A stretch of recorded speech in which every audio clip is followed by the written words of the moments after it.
a cool down painting, if I can say that. I'm not that technical, as you can see. And I want to Francesco to introduce us what is implementing and what's next for Watergy International. Please, Francesco.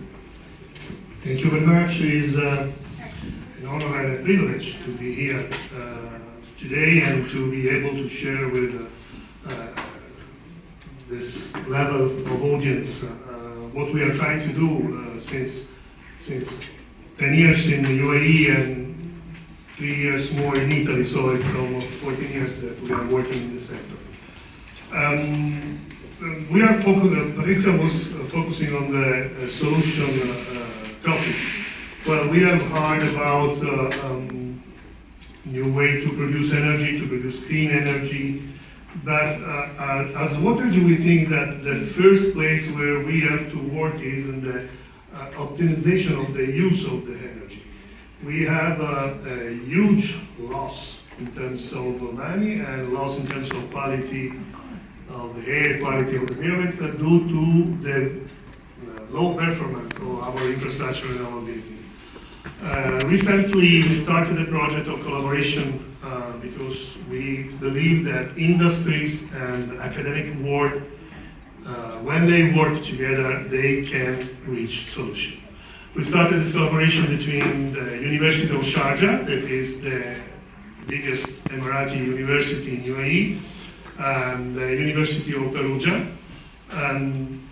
because we believe that there are already instruments that can allow us, with a lower cost, that can be affordable for everybody, to reduce the impact of the carbon footprint. And I'm talking about what is called HAS technology. That means high albedo system. Let's start from the beginning of the problem. That's our problem. We receive a lot of energy from the sun, 340 watt per square meters on average, and part is reflected by the atmosphere, part is absorbed by the planet, but due to the greenhouse gas, we have this effect of increasing the temperature of the planet. This is generating a big issue, especially in the urban areas that we know are going to be increased by the time 2015. 80% of the people will live in the urban area, and there is this effect that we know that is called urban heat island effect. That is the effect for who, when you move, when the sun goes down and you move from outside the town to the town, usually the town is hotter, 1, 2 degrees, sometimes even 4. There is some study that show it 4 degrees more in India. This is because during the day, the buildings, the structure gets heat, they store the heat. When the sun goes down, they start to release the heat, and they are just warming each other. I used to say to my clients, because we do business, there is your neighbor that is warming your building. You are paying a certain amount of your energy bill because he's warming your building, but in the meantime you are doing the same to him, so you cannot complain. Today, the urban heat island effect costs to Europe from 5 to 6% of the total energy consumption of the continent. In UAE, we are at about 11.2%. This means every day the sun goes down, money fly away. And CO2 is produced to cover this excess of heat that we need to cool. And we know scientifically that it costs more in energy to cool 1 cubic meters of air than, to cool 1 cubic meters of water than to warm it. What is HAS technology? We are talking about high solar reflective materials. That could be paint, could be coating, membrane, metal sheeted surface, all characterized by high solar reflectance daytime, so the ability to reflect in the near infrared, in the visible infrared and ultraviolet, and high thermal emission, so the ability to dissipate very fast a little bit during the day, the building or the structure get as a solar energy absorbed. The consequence of this is a drastic reduction of the build-up of the heat on buildings and structure, with all the consequences that this can. But let's see where we can apply this. This can be applied on industrial roof. This can be applied on buildings. Can be applied on roads, parking, agriculture. And according with the IPCC guidelines regarding the relative force, The albedo behave exactly like CO2 sequestration. I mean, when I do CO2 sequestration, I take a part of the CO2 from the atmosphere, so I have less gas that can reflect back the radiation. When I increase the albedo of the surface, the reflected radiation cannot be reflected back by the greenhouse gas. It's reflected directly through space. The consequence of this is a direct impact on the energy required for cooling. The other consequence is an indirect impact because I'm taking the consequence of a certain amount of CO2. And this has been quantified. The risk has been published, and now we will see also, while I'm going on with my presentation, you will see also the consequence of this new methodology that has been developed and patented. But let's see some projects that we have done already in UAE. This is a school in Sharjah, a very symmetric structure. We have done this project in collaboration with the two universities I said before, where we applied an eye reflective coating on the parking area and the driveway and the walkway on one side of the school. And for 2 years, we have done measurement, or better, the university has done measurement about the changing of behavior between the two areas. Well, the results are that during December, in UAE I used to say there are 2 seasons, summer and hell. During the, let's say, cool time, in December, the surface temperature of the parking was 5 degrees less. In July, when we don't go out, the temperature of the surface was 15 degrees less. The other consequence was that the wall of the school facing the parking was almost 2 degrees colder. So this was a direct proof of how HAS technology can impact the urban heat island effect. And the other effect was we measured through satellites, because there is a measurement on the side, so on the ground, and a measurement from satellite. We measured how much was the radiation reflected out of space from the area. And the total area was able to compensate the effect of 5,000 tons of CO2. Milan, Assago, Carrefour.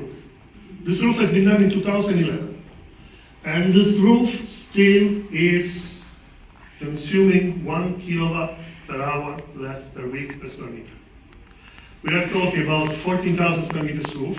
You can clearly see the difference of temperature between the coated area and the uncoated area.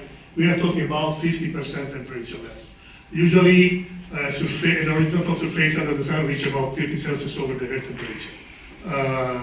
A cool surface, an albedo surface, reach only a few degrees over the air temperature. This means that 22 degrees less on top of my roof, and of course the quantity of heat that transmitted inside is less. These are data that we received directly from the client, from Carrefour. And as you can see, while we started, because of course take time, the operation, while we started in July, we were moving to August, so theoretically the temperature was going up, but the energy consumption for cooling was going down, while we were increasing the portion of the roof that was coated. But it's not just this. Albedo technology can be used also to boost the performance in agriculture. In this case, this is a study done with the University of Perugia, where we discovered that if we use for molting, we use spatial eye reflective membrane, the result has been that the production was increased by about 20-23%. This is because the membrane is not just with eye reflection, but they're also retroreflective, so can reflect light in any direction. So there was more cold light going on the vegetable. So we had an increasing of the production of the tomato. And the production was done only with the 10% of water that usually we had to use to have the same amount of tomato in this case. What about if we put this together with the renewable energy production. This is the next project that we are working on, where we will use this high reflective membrane in the agricultural sector, but it's not just this. On top of the membrane, we will use bifacial solar panel. Today, Italian technology is leader in the world with the building of the factory in Catania of Trisan and the performance of the bifacial, which is almost 25%. What we discovered is that the technology, the bifacial technology, can increase the energy production up to more than 30%. So in this context, you have increasing of production of food, decreasing of consumption of water, increasing of production of energy, all in one place. Now, the next step for COP28 is that this is a kind of technology that is available for everybody. Everybody can afford. In terms of cost, it's cheap. What about, so that according with the IPCC, the technology behaves exactly like the carbon sequestration system, and this can be quantified.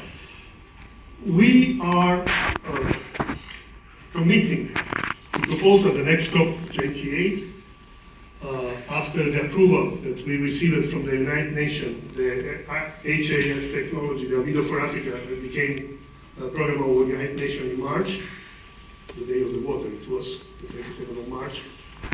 We can quantify how much CO2 we can compensate. At European level, we are going between 10 and 15 square meters per ton. Moving to UAE and Gulf region, we are going to 5-6 square meters per ton. Why this cannot become a carbon credit production system? So what we are going to do is to propose the approval of the HS technology as a way to produce tradable carbon credit. This can even help the community that can reduce their energy cost and be subsidized by the carbon credit generated by the technology that they are going to use. Even more, why we don't change our asset in terms of buildings and infrastructure from the center of cost to the center of profit. Just some example. Parking. You don't produce anything. Okay, just the ticket that you pay in case you need to pay the parking. That's it. What if I made an investment where my solar panel used as a shelter produced 30% more energy that I can share? What about the highway light base? All the open area where we need to use that are just a cost for us, change this in a center of profit. So this is a proposed roadmap. The recognition of the CO2 offset generated by the high albedo surface, the introduction of a mechanism into the emission trading system will be necessary to build up an agency that will monitor and control the generated carbon credit, because the system, as I said, works in two ways. You have a direct reading on the site and a reading from satellite. And this allows us, because the two systems are connected through FTP, in real time from everywhere again. I can see, even with a phone app, how many tons of CO2 I'm compensating in this moment in Kenya. This is possible. It's easy to do and to achieve. Of course, the final will be to manage the ETS market. So, in the end, albedo control technology could be proposed as a complementary strategy for global warming mitigation. Have direct and indirect impact both in the energy production, energy consumption, and CO2 footprint. We hope that with the support of the academic world, industrial world, and government, some of them already is supporting the idea. We hope at COP28 to be able to reach this result. Thank you. Thank you. Thank you so much, Francesco. Do you have any question for Francesco right now? Or again, lunchtime is more than happy to spend time for you. Okay, so Due accesi in fondo, as we said.